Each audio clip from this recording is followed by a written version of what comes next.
তো গাইস আজকে ঈদের কেনাকাটা করতে গিয়ে এতটা ভিড় ঠেলতে হবে সেটা কখনোই ভাবিনি।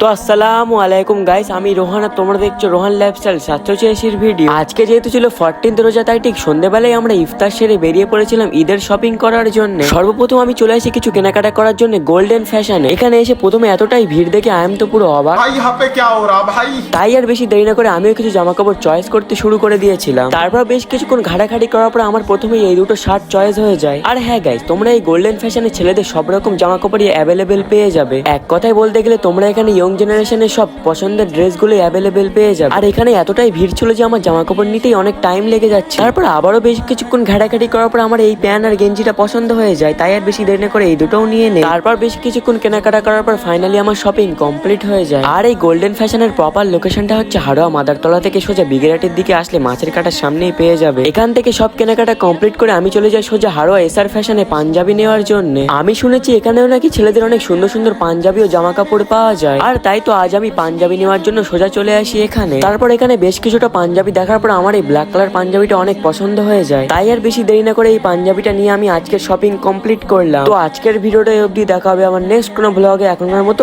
টাটা।